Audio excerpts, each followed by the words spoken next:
This video will deal exclusively with Immanuel Kant and his philosophy, which, for our purposes, will cap off the Renaissance and the traditional duration of the Enlightenment, and open up what comes after it, the 19th century, the 1800s, and the anti-Enlightenment, a reaction and response to the modernity presented between the 16th century and the 18th century. Immanuel Kant spends his entire life trying to articulate one principle and one principle only, what comes to be called the Categorical Imperative. He starts out in the critique of pure reason, continues and refines in the prolegomena, refines further in the foundations of the metaphysics of morals, at last leaves off and moves to other matters in the critique of practical reason and the critique of judgment, and then at the end of his life and intellectual career returns one last time to the original idea in the metaphysics of morals. There's a lot of complexity in Immanuel Kant's philosophy. Complexity which I do not find makes any difference whatsoever to your daily life.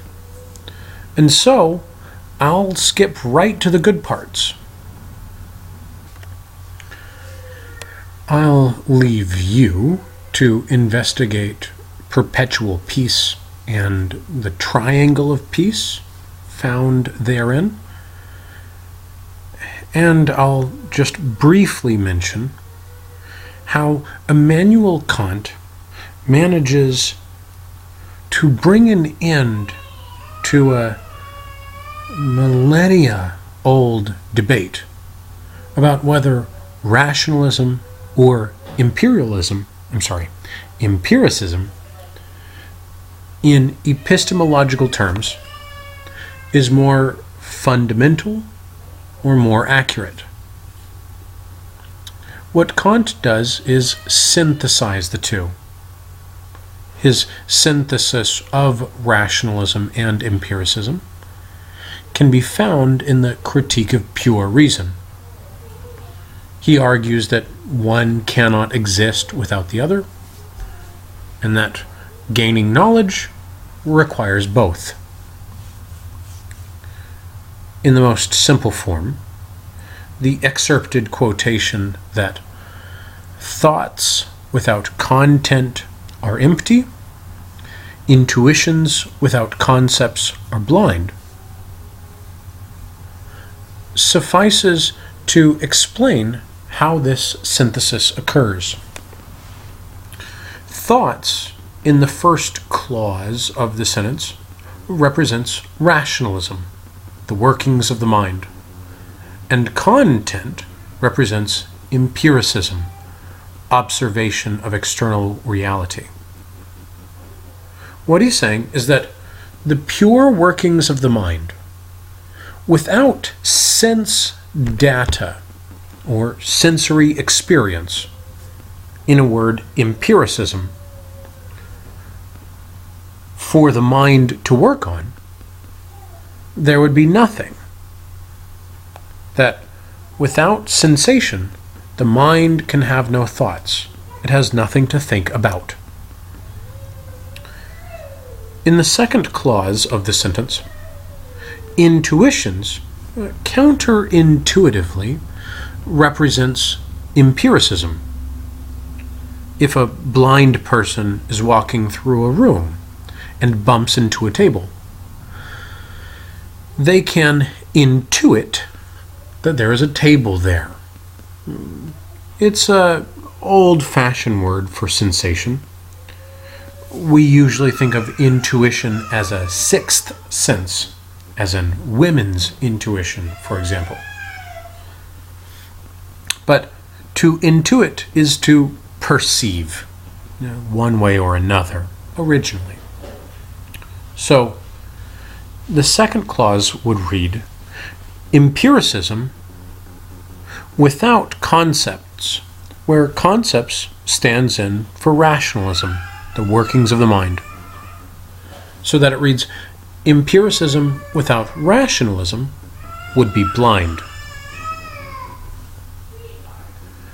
Imagine driving down the road and suddenly your eyes became like kaleidoscopes. The stop signs and street lights and the lanes on the road were just random, unintelligible shapes. That's what just brute perception of reality and the external world would be.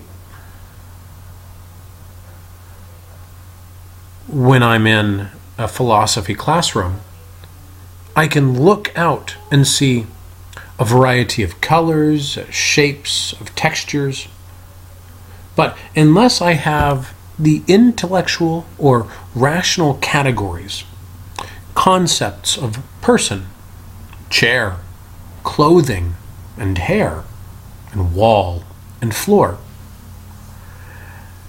I can't distinguish my students from the walls and the desks.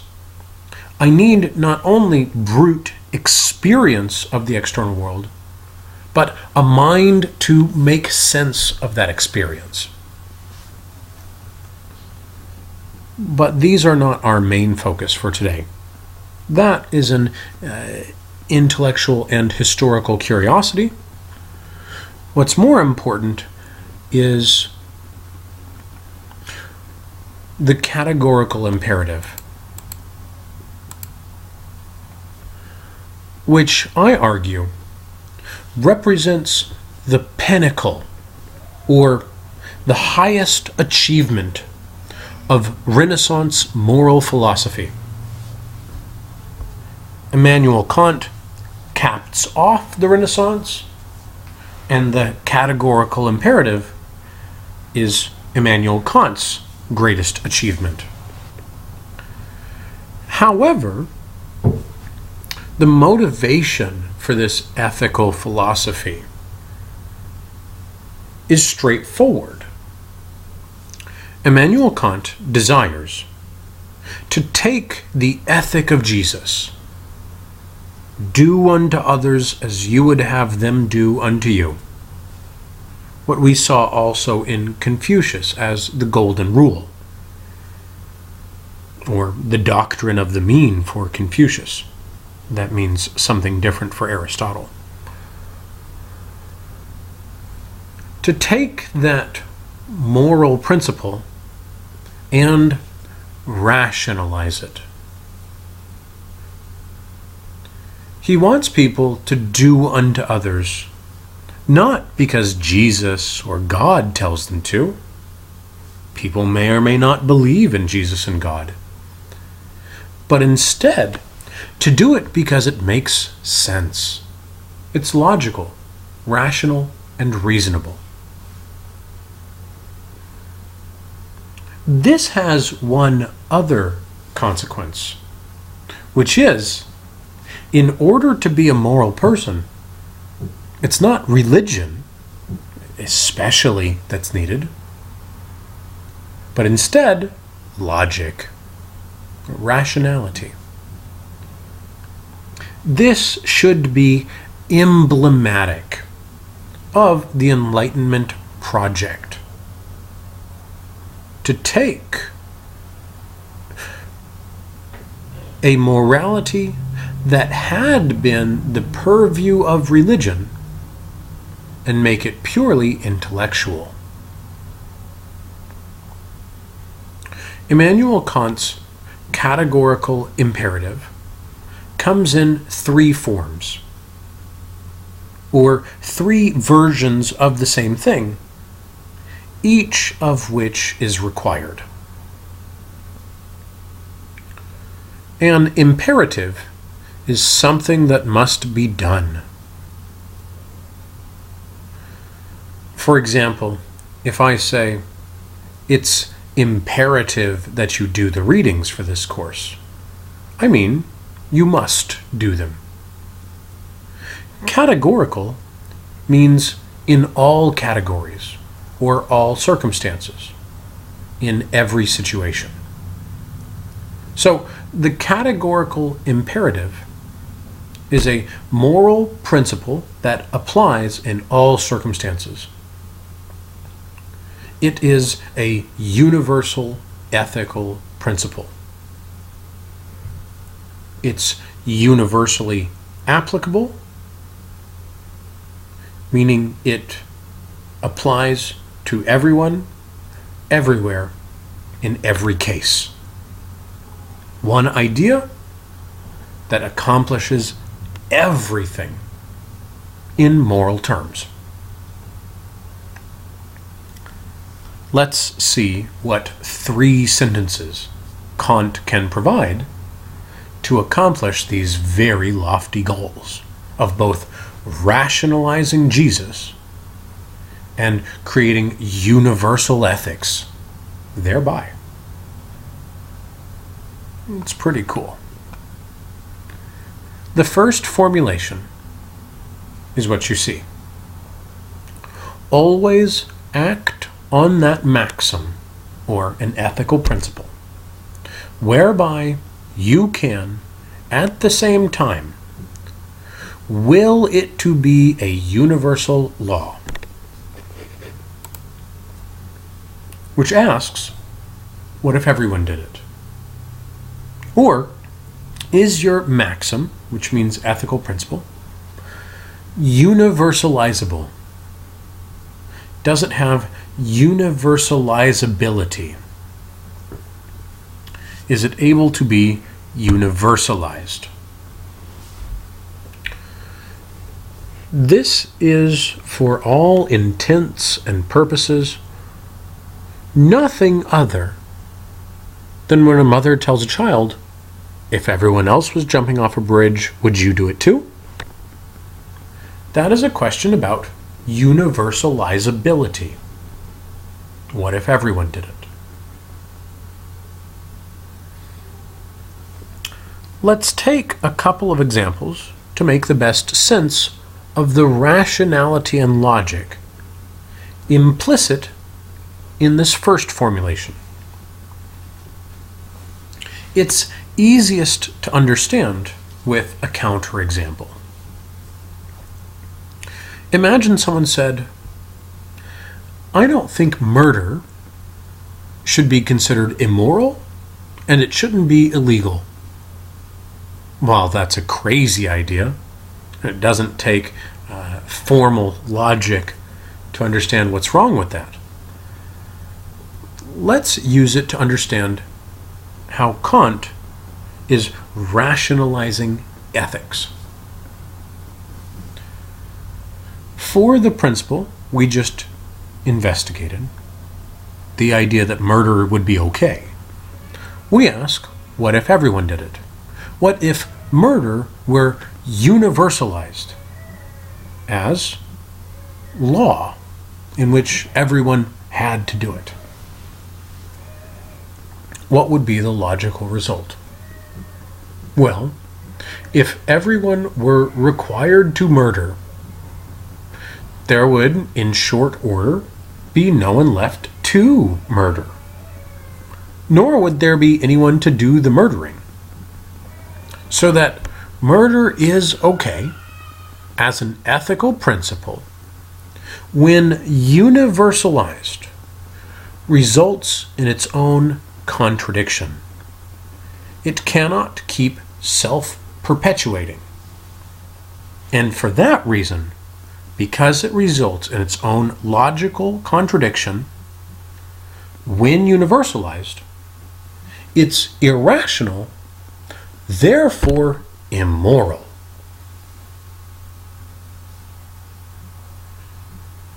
Take another example, such as theft and stealing.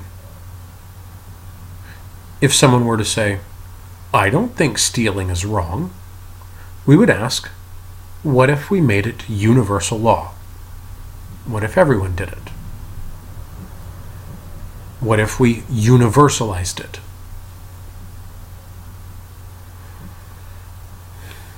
Well, if everyone had to steal, then everyone would steal everything from everyone else, and property would lose its meaning, because anything you have I can take. There's no such thing as property. If there is no property, there can be no theft, because no one owns anything. Everything is held in common. For that reason, in the same way that murder is okay as an ethical principle, resulted in its own logical conclusion and could not self-perpetuate, the idea that stealing is okay as a moral principle results in the same way. It cannot keep self-perpetuating. It results in its own contradiction.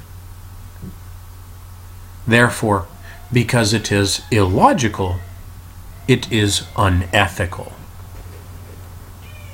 But if you're being especially thoughtful, you might have realized this same logic doesn't prevent rape, which is of special moral concern.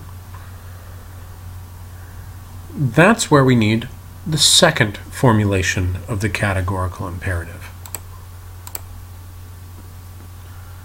Always treat humanity, whether in thine own person or that of any other, never as a means only, but always at the same time as an end in itself. For this, we need to understand the distinction between means and ends.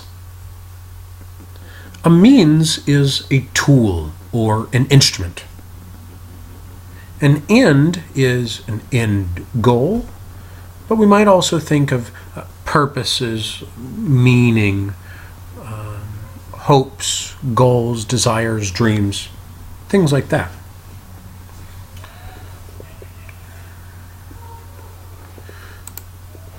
We actually use each other as means to an end all the time. For example, right now, I'm using you as a means to an end of both paying my rent and furthering my career. And you are using me as a means to an end of furthering your education. We're using each other.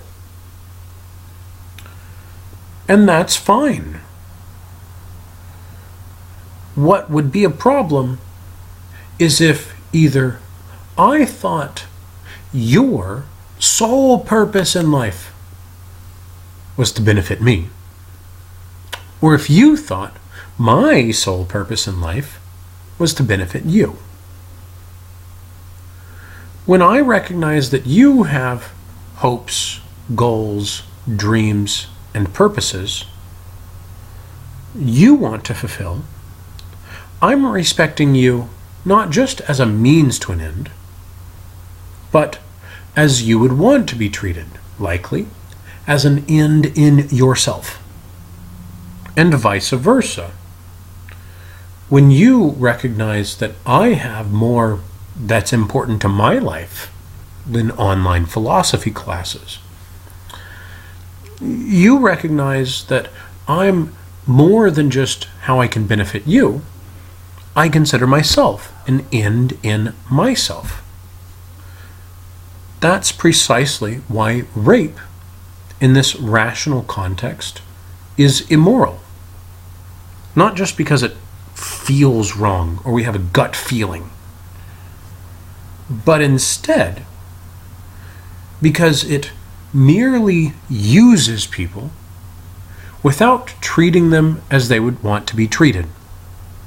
Namely, as someone who thinks they have greater purpose in life than providing sexual gratification or a display of power to a stranger or even someone they know. Rape uses people as a means to an end, without respecting them as an end in themselves. That is, someone with autonomy, whose purpose is greater than the ability that they could be used for purely sexual objectification purposes.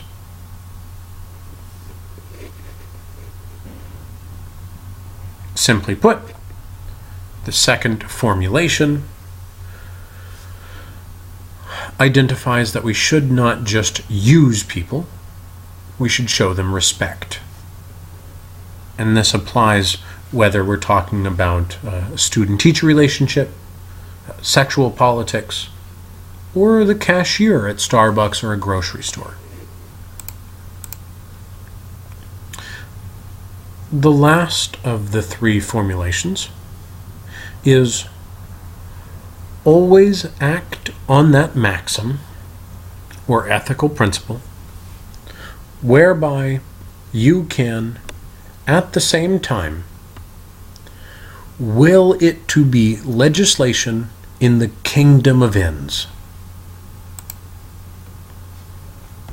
which asks not just, what if everyone did it? But instead, what if everyone could see you do it? This requires people to act with integrity, whether or not anyone is watching. The kingdom of ends refers to a thought experiment or hypothetical gathering of all rational actors or moral agents, gathered together as if in a congress.